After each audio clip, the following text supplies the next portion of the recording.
That's the package that you came in. African, Ethiopian, Nubian, melanin. Hello everyone and welcome back to my channel, and today we're going to be talking about HBCUs.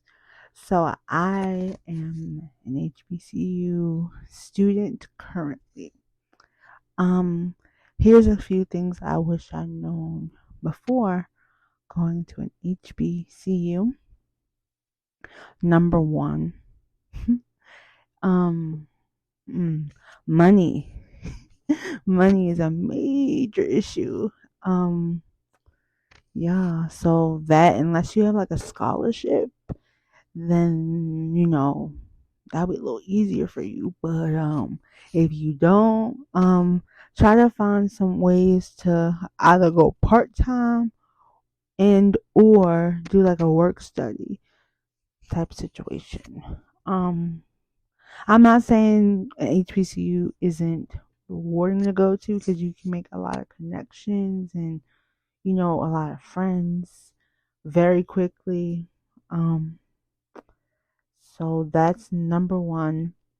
Number two, first year, is kind of, you're not going to be taking your classes that you would be taking for your major right in immediate. Like, it's going to take about like out of your freshman year type situation into like your sophomore years. Get into your to really get to taking your official classes for your degree. That's number two. Number three, it would be for me, it's not a lot of how can I explain it? The requirements to join certain groups is a little bit, I'm not saying don't go for it, but it's kind of impossible to get into a group for your major in your freshman year. It's literally hard because sometimes they require you to have like 30 credits at least. And even when you join the clubs, you would have to be at every single meeting. If anything, like if you don't show up, you get kicked out. Yeah. So that's one thing. And my fourth thing would definitely be, it's not a lot of assistance in regards to that I know of, in regards to trying to, like, transportation is could be one of them. Like, I know for me, I commute, so that really is a challenge. I know people that live on campus, it has an advantage because all you gotta do is just hop out of bed and go to your classes pretty much. So for me, I gotta take kind of hoops and loops to get to my classes and the university and all that. So what else I want to talk about? So for me, going to an HBCU is very rewarding because this is my dream school. Um, I do not regret my decision at all. Like, I really don't. I've made some friends so far, so that's really good. Um, my idea is to pledge, but like I said earlier about the groups and sororities and all that, they have requirements that's kind of difficult to get done your freshman year. You might have to wait sophomore or like then on to pledge. Um, Honestly, for me, my major is elementary education. So I'm going to be working with children, and I'm still trying to debate whether I'm going to do a minor in musical studies and or art. But I also want to like do a minor in like Spanish because I love it. So what else? Oh, the benefits of going to an HBCU are, I would definitely say, you get more, well, it can be affordable, but it all depends on your circumstances. I would definitely say it's for the experience. Um, for me, that was one of the main reasons I chose my school that I attend currently. Um, Definitely diverse definitely has different minorities in, on campus. Um, Definitely is very supportive. I know I went to this gathering that they were holding on my school. They had like a Q&A about AI. Um, but they were talking more in regards to like how does it incorporate with computer science and STEM and all of that. My thing is I'm in the education area. My question, I had a lot of questions. I didn't get to get cold during the Q&A, but that's all good. So pretty much you're gonna be learning unique learning experience. Like you're gonna learn like a lot. It's very encouraging. I definitely recommend it. But for me, it helped me be more aware. For me, I went to pretty much an all white school, and I feel like I wasn't mentally prepared to attend the school that I was in. Originally, I went to community college. I'm not saying nothing bad about community college, nothing like that. However, I believe everybody should definitely I would strongly recommend starting in a community college, and then once you graduate from there, then transfer over to a university. Don't do it straight out of high school. That's just my opinion. It's more affordability to go that route because you never know. Um, However, I would definitely say it's really my school. I don't know. I would consider a party school or not, but I don't view it as that. Um, Definitely love how we made a certain amount of admissions this year. So I'm actually a freshman, but we kind of made history.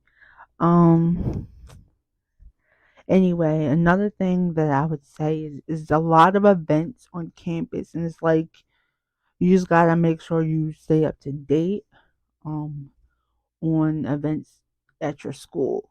I know for my school we have an app that they update regularly. Like we don't have to go on the website.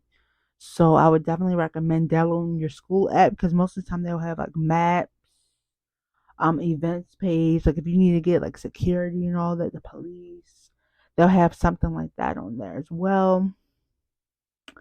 What else I want to say? Pretty much the alumni association. I'm really excited for homecoming because I heard that be lit. I just gotta make sure I get my stuff done, my assignments, because that's my treat for myself to go to homecoming. So yeah. Um Lord, I have a lot I wanna say, but I'm wanna trying to think. Pretty much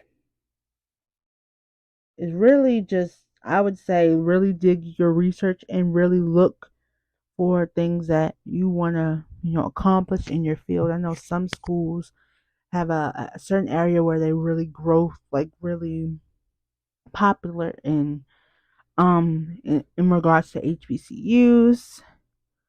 Um I would say try to avoid certain things at any type of school, level, especially in HBCU. I would definitely say try to focus on your studies during the first year. Um, it's nothing wrong with socialization, but don't do it too much. Everyone's pretty much breaking the ice in the beginning. Um, mm, Pretty much, I would strongly recommend that. It's okay to make friends, but just try to be very cautious with who you let in your inner circle. You see, um, like I said, this is the first year, and it's like I said, it's okay to make friends. Just be careful who you let in your inner circle, because some people are coming right out of high school. Some people like me, graduated in a community college and they know their stuff, they grown, and they know what they're talking about. I would also say befriend a lot of upper class members, like really cling on to them and ask them for advice, especially find people in your major to actually give you assistance in a way because they know what they talking about. Um, cool, Lord. I would also say that the first year you're still getting your knowledge and you still finding your way around. So I would definitely say take advantage of your advisors, like really. I would say I would even recommend not even like every day, but every other day if you don't have your advisor as like your teacher. Like for me, I have my advisor like once a week as my teacher. But I would just peek my head in and say hello and just make sure your face is known. Especially go to the dean of that department, make your face known.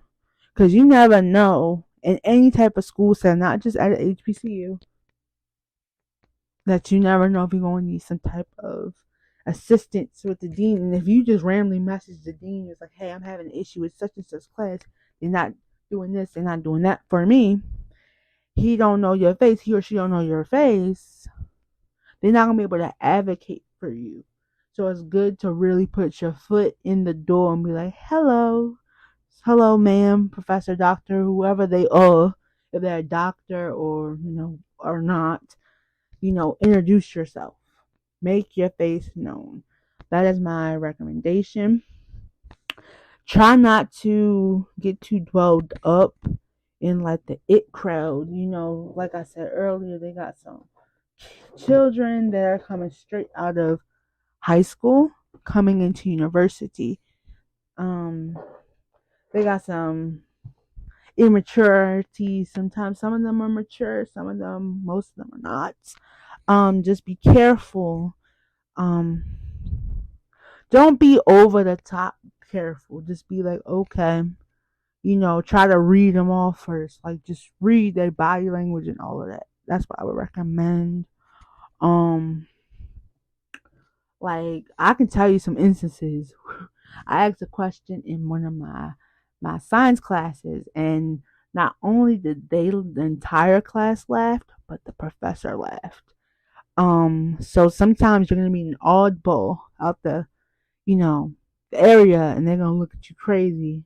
But just know that just because they look crazy, it was brush it off, but acknowledge it. I would definitely say stuff like that. Like if it's an incident, write it down. Write it down. It is not so if it's not in black and white. For real. If it ain't so, if it's not black and white, I'll even tell your advisor. They might not care, but I'll let them know just to cover your butt. There's so many things I would love to talk about in regards to school, but also financial aid. Lord, Lord, Lord. That financial aid sometimes be tricky. So I would recommend that would be like if you once you get your acceptance letter, apply for financial aid immediately. Don't wait till last minute. And I know you have to like have your parents on there until you're like the age of like 25 with financial aid. Like that's what you have to do legally. It's kind of, sad, but it's kind of advantage and disadvantage. Um, you have to do that. And if they're offering you a loan, I would say definitely talk about it with your parents. Yeah, definitely talk about it with your parents if you are under the age of like 25. Definitely do that because it's the right thing to do. What else? But definitely really dig deep into your research with joining an HBCU. But for me, I'm really lit for homecoming. I'm ready to put my colors on, scream my lungs out, lose my voice for a couple days, and you know, have fun, enjoy myself, and listen to my school band and enjoy everyone's energy. That's just my thing. So thank you for listening to this short podcast. Don't forget to like, comment, and subscribe to this wonderful podcast. My name is Dineen,